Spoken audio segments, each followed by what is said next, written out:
If making sub plans as an elementary teacher completely stresses you out, you're not alone. It does the same to me. But in today's video, I'm going to break down for you how Daily 5 can help make sub plans a breeze.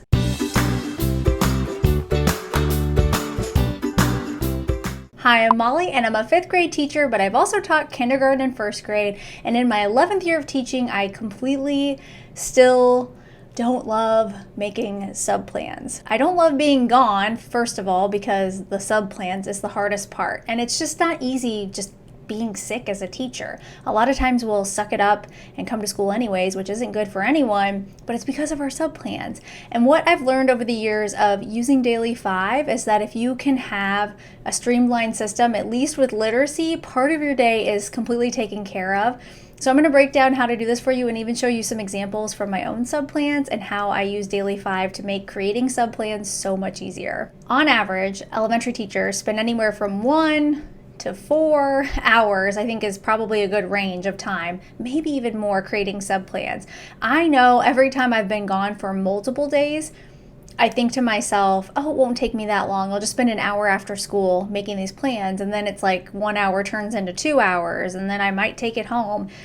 And even if you have a template, you're still having to add in all the little things that go into running your classroom that you want a sub to know so that they can be successful and so that your students can be successful. So keeping that in mind, I have found that running Daily 5 consistently helps make the sub plans go a lot easier, and it's better for the kids because they have at least a good chunk of their day is already so planned out and it's going to be predictable.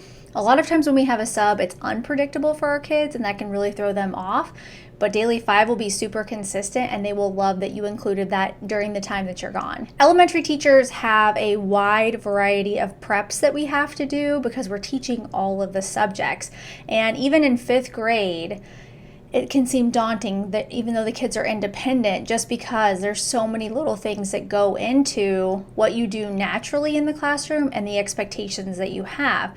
And during Daily 5, I'm assigning work to them based on the whole group lesson, the word work lesson, and then when they come to book club. And you don't want to completely lose your steam with that. Now, if you're gone for an emergency, I completely understand. You've got just the system in place. And that is one way that Daily 5 can really come in handy because the kids will know what to do during the rotations.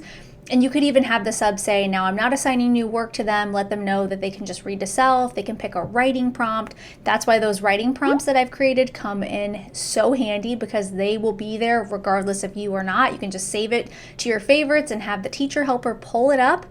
And then they'll have a prompt for that day to get them going during work on writing. Word work maybe will come to a halt, but they could just practice the pattern they already have from the week prior to, if it's a new week, or the new pattern that they've learned this week. And then for book clubs, you just wouldn't pull book clubs, but have the sub walk around the room and just make sure people are on task. So the beauty of Daily 5 is that you've already trained your students on how to do this all. And one thing that I love about the Daily 5 system is that you can actually use it for different parts of your day. When I taught writing in kindergarten and 1st grade, I had a team of teachers that we would rotate kids. And so I got to teach a section of kids for writing instruction. And then when we would have the whole group lesson, everybody's together. And then we would divide out into Daily 3 type groups for work on writing. So they would have a prompt they could do, they could have handwriting practice, and then they would be practicing the main thing that we did in the writing lesson. So that's something you could do for other parts of your day as well. I also do Math Daily 3, and that really helps with having a sub too because the system's already there. They know what to do. Even if you're not having them teach a new lesson, maybe you're going to have them reteach a lesson.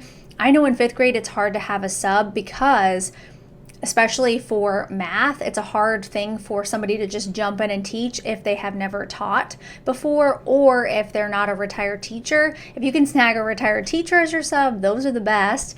But you can have Math Daily 3 is a system, and so those are 3 parts of your day that could all be the Daily 5 system, writing, math, and reading, and your day could be so planned out and go incredibly smooth, and your sub will write things on your plans like, had the best day ever, your students knew exactly what to do. I consistently get those comments from subs because I have used the Daily 5 system consistently, and my students know what to do. They're so trained at that point when I finally do have a sub that it's just easy for me to be gone in a way because they know what to do. So my best advice for you would be to create a generic set of sub plans. You might already have those. I know a lot of schools will require an emergency set of plans that they have in the office, and you could just have the nuts and bolts of daily 5, the system of it, so that they would know what to do if you were gone and you're not actually assigning new work.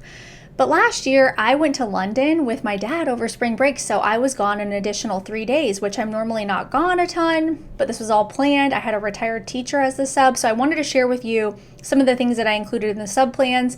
I made links to things. I emailed the plans to her ahead of time using Google Docs, and so I was able to share all my slides with her. So I went through all of the curriculum, did all of the lessons for her so that she could just teach from the slides. And then the word work component, I put a link to that as well, just a hyperlink, and she was able to click on that and see what the lesson was going to be about.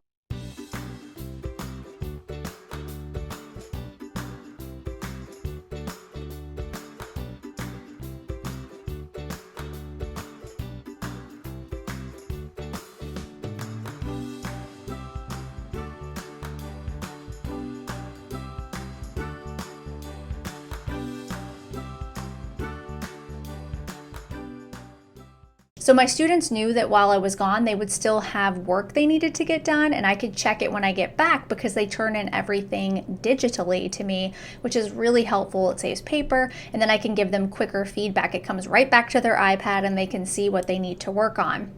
This was a great way for me to make efficient sub plans. I could duplicate them all, and I just wanted to show them to you so you could kind of see what they looked like and know that you can be gone and have a little bit of confidence with it. I think when I was a first couple year teachers, I tried not to take any time off work, and I would even muster through being super sick. And now I've got a lot of time saved up, and I know that there's lifetime opportunities like going to London with my dad last year, and I didn't want to miss out on that. And so I was able to get a retired teacher sub, like I said, and then my students knew that daily 5 was going to be there for a good 90-minute chunk of their day, and they knew what to expect, and she even wrote that that was her favorite part of the day. Like I mentioned before, you can incorporate different strategies of using the daily 5 method into every subject. You just have to get creative with it. That's what I love about daily 5, is that it's completely customizable to your classroom, and you as the teacher get to make all the decisions and call all the shots with it. So use my lesson planner to help you. Remember that it's completely free, and I'll leave it in the description box below. It helps you plan out daily 5, and once you have them all saved for the entire year, then you know next year exactly what you're doing, and you can pull from those. If you are having a sub, you plan 1 week ahead of time, and you know, okay, on this day we're going to work on this, and I can just plug it into my sub plans. And I hope actually seeing a little snippet of my sub plans helped you out too. I'm a very visual person, and I like to see how other people put those things together. And sometimes it's just helpful to know that, okay, I can do this. Another teacher has done this before. My students can do daily 5 while I'm gone. And I promise you, you'll get really great feedback from the sub. And I hope that you'll come back and send me a message either on Instagram or here on YouTube and tell me in the comments how it went for you when you were gone and your students using the daily 5 method with your sub. Thanks so much for watching this video, and I'll see you next week.